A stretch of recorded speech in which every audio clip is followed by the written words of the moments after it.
আসসালামু আলাইকুম ওয়া রাহমাতুল্লাহি ওয়া বারাকাতুহু। আমাদের কোরআনের পাখি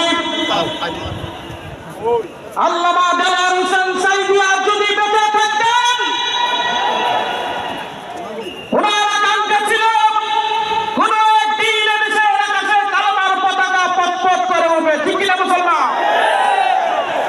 আজকের এই ময়দান থেকে আমরা বাংলাদেশের মানুষের কাছে এই আহ্বান জানাতে চাই, একটি দুর্নীতি মুক্ত, খুদা মুক্ত,